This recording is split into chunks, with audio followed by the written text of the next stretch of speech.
Hello buddies, welcome to Shyam స్వదేశీ specials. నేను మీ శ్యామ్ల. ఈరోజు మనం ఎంతో టేస్టీగా ఉండే మొక్కజొన్న గారెలు ఎలాగో చూద్దామండి. అదేనండి స్వీట్ కార్న్ వడాస్ అంటారు కదా, అవన్నమాట. చాలా సింపుల్గా ఉంటాయి, చాలా యమ్మీగా ఉంటాయి, ఇంకా చాలా ఫాస్ట్ ప్రిపరేషన్ కూడా. ఇంటికి ఎవరైనా గెస్ట్ వచ్చారనుకోండి, ఒక్క 2 మొక్కజొన్న కండలు తీసుకొస్తే చాలు, మనకి చాలా గారెలు వస్తాయన్నమాట. ఇక్కడ నేను ఒక 2 మొక్కజొన్న పొత్తులు ఉంటాయి కదా, అవి 2 తీసుకున్నాను. వాటికి వచ్చిన గింజలు ఇవన్నీ అనమాట. అయితే ఇవే కొన్ని ప్లేసెస్లో ఏమంటారంటే వీటిని మక్క గారెలు అంటారు కొంతమంది స్వీట్ కార్న్ వడాస్ అంటారు, కొంతమంది మొక్కజొన్న వడలు అని కూడా అంటారు. సో ఇప్పుడు దీని ప్రిపరేషన్ ఎలాగో చూసేద్దాం. ముందుగా ఇవన్నీ కూడా చక్కగా వాష్ చేసుకొని ఈ గింజలన్నీ కూడా మిక్సీ పట్టుకోవాలి. వాటర్ ఎక్కడ యాడ్ చేయకూడదండి, ఎందుకంటే మొక్కజొన్న గింజల్లోనే ఆల్రెడీ వాటర్ ఉంటుందన్నమాట. అందులో ఎక్కువ వాటర్ ఉండటం వల్ల మనం ఇందులో అసలు వాటర్ యాడ్ చేసుకోకుండానే ఇలాగే పచ్చివి మొత్తం అన్నీ కూడా మిక్సీ పట్టుకుంటాం. అది కూడా జస్ట్ కచ్చావచ్చాగా మిక్సీ పట్టుకోవాలి, మరీ ఫైన్ పేస్ట్ అవ్వాల్సిన అవసరం లేదు. ఈ కార్న్ పేస్ట్ అంతా ఒక పెద్ద బౌల్లోకి తీసుకొని 1 కప్ శనగపిండి, 1/2 కప్ బియ్యపిండి వేసుకోవటం వల్ల ఆయిల్ పీల్చుకోదనమాట. అందు గురించి ఇలా 1/2 కప్ బియ్యపిండి యాడ్ చేసుకోవాలి. కొంచెం క్యారెట్, 1/2 కప్ అయితే క్యారెట్, 1 కప్ ఆనియన్స్. ఇంకా ఎక్కువ కావాలనుకుంటే కొంచెం ఎక్కువగా కూడా యాడ్ చేసుకోవచ్చు. ఒక 8 పచ్చిమిర్చి, కరివేపాకు, సన్నగా తరిగిన కొత్తిమీర. ఇవన్నీ కూడా మనకి నచ్చినట్లుగా వేసుకోవచ్చు అండి. అంటే ఎక్కువ కావాలి అనుకుంటే ఎక్కువ వేసుకోవచ్చు, లేదంటే తక్కువ వేసుకోవచ్చు. రుచికి సరిపడేంత ఉప్పు,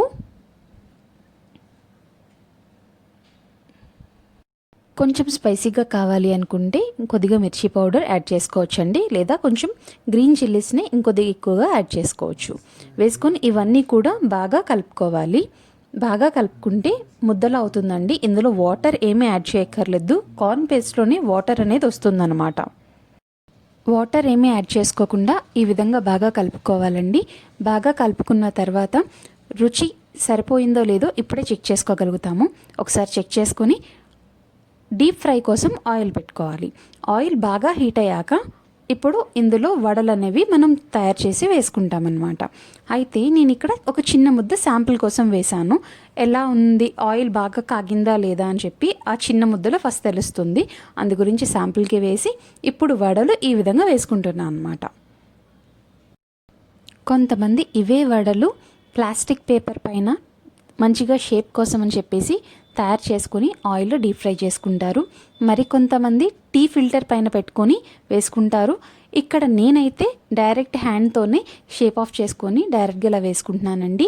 అయితే మొత్తం బాగా వేగాక, అంటే 2 వైపులా పూర్తిగా వేగాక అప్పుడు మనం తీసుకోవాలి.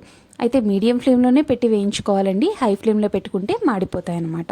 అందు గురించి మీడియం ఫ్లేమ్లోనే పెట్టుకొని చక్కగా 2 వైపులా వేయించుకొని ఒక టిష్యూ పేపర్ మీదకి తీసుకోవచ్చు, లేదు అని అనుకుంటే పేపర్ పైన కన్నా తీసుకోవచ్చు. మోస్ట్లీ ఇక్కడ ఆయిల్ ఎక్కడ కూడా పీల్చదు, ఎందుకంటే బియ్యపిండి సరిగ్గా వేసాం కదా, సమాన కొలతల్లో వేసాం కనుక ఎక్కడ కూడా ఆయిల్ అనేది పీల్చుకోదు.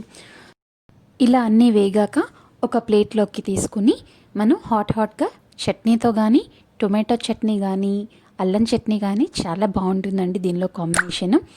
లేదు అంటే చిన్నపిల్లలకి కానీ, సాస్ ఇష్టపడే వాళ్ళందరూ కూడా ఇది టొమాటో కెచప్లో కానీ, టొమాటో సాస్లో కానీ నంచుకుంటే చాలా బాగుంటుంది. ఒకసారి మీరు తప్పకుండా ట్రై చేసి నాకు ఎలా వచ్చిందో తప్పకుండా కామెంట్ చేయండి. మీకు నా వీడియో నచ్చినట్లయితే తప్పకుండా లైక్ చేయండి, షేర్ చేయండి, సబ్స్క్రైబ్ చేయండి.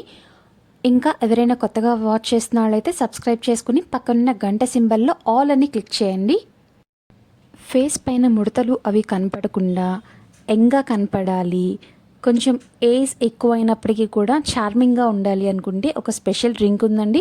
ఆ డ్రింక్ ఏంటో తెలుసుకోవాలి అనుకుంటే తప్పకుండా కమెంట్ చేయండి. నెక్స్ట్ వీడియోలో కలుద్దాం. Thanks for watching.